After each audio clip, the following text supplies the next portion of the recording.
Good morning, 7th grade Wildcats. Let's jump into what we have this week. Alright, so we're going to go to Schoology and find your applicable class. Same for all of 7th grade, and we're going to check out the website first for our assignments and the instructional video, which I'm recording now. Alright, so let's see. It is the 27th through May 1st. That's what we're working on this week. You guys are my 7th grade. Alright, so first of all, announcements. Inspirational quote: a single grain of rice can tip the scale, i.e. you matter. And if you can tell me what movie that came from, you get kudo points. Alright, today you're going to watch the video that you're watching now. I'll put the link in here after it's recorded. You need to study your vocab words on Quizlet.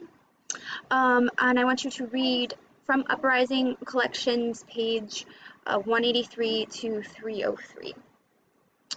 Do the reading comprehension for From the Uprising and the concepts for From the Uprising prose forms. And as we know, prose is anything that's not poetry. So we're not reading poetry today. However, we will be reading some poetry in today's Poetry Jam. So if you have Mr. Strong, I think you're required to come, and I'm giving extra credit in ELA for coming, so it's a 2-for-1. Alright, and that's today at noon in this link. So see you there. It should be fun. And you've already written some poems, like the Two Voices poem in Mr. Strong's class that you also had for homework here, so you'll have the poem to read there as well. Alright, extra credit, free rice, nitro typing skills, see if you can beat my car, you can't, and then free audiobooks. Alright, so now that we know what it is, let's go where it's at. So, we're going to go to a teleschool. Oh, and let me look at it from a student's perspective. Today I'm going to be Ella. So this is how you see it. And it is April 27th through May 1st. So we have, just like this says, we're going to watch the video, do our vocab, our textbook, and it was page 283. So let's see, we read that one last week, 268,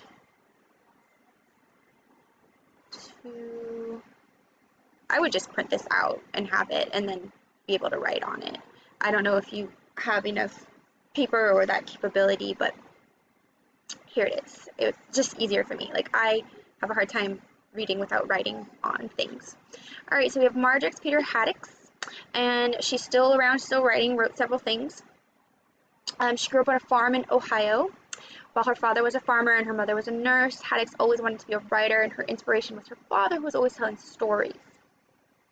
Haddix has now written more than a dozen books for young adults, and when asked why she likes writing for a young audience, she replies that teenagers are naturally great characters in books, often more interesting than adults.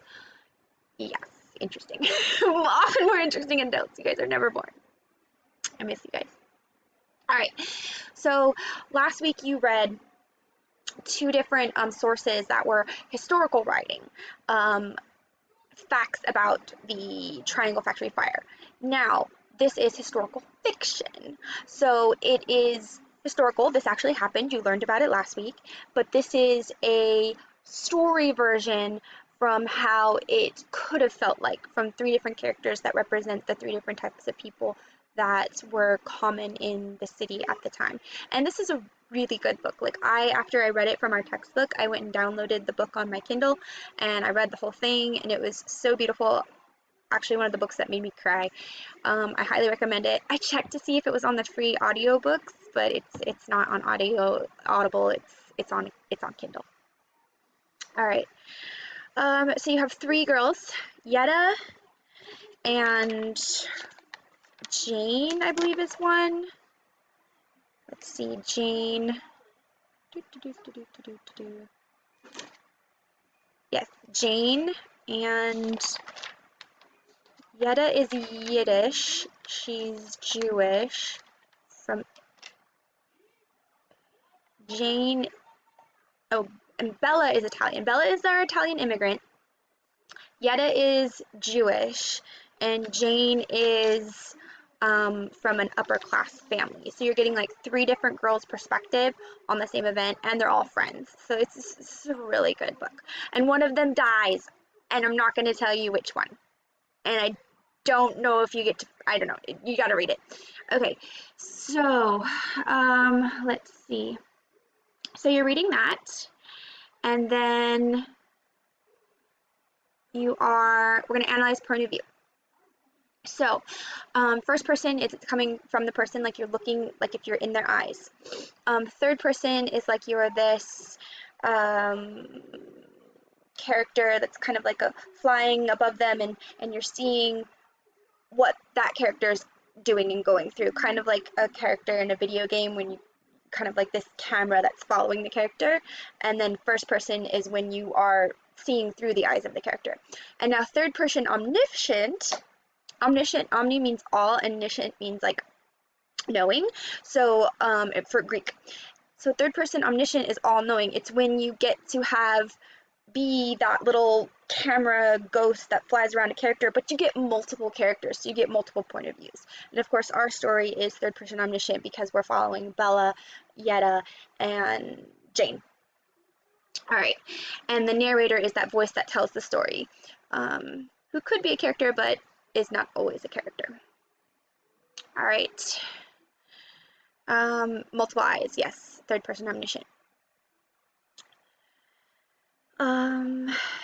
Compare and contrast genres, and so just like last week we talked about you read historical writing, now this is historical fiction, so go ahead and look through and see how those feel differently, how you learn about the event differently, compared to the Flesh and Blood So Cheap, Triangle Factory Fire, and this novel Uprising. All right, ladies and gentlemen, thank you. That is our text this week. And then you're going to do reading comprehension on the text. I'm going to enable it as soon as I'm finished with this video. And then the concepts, prose forms. So again, prose is anything that's not poetry. So if it's not a poem, it's prose. And you're going to look more in depth to that, because while people are very familiar with the term poetry, people often don't understand what prose is. And then take the quiz on prose forms. And then of course, see me, Mr. Chong, Poetry Jam, today at 12. And this is the link to the Google Meet in case you don't have it. All right, thank you very much. Miss you guys. Have a nice week.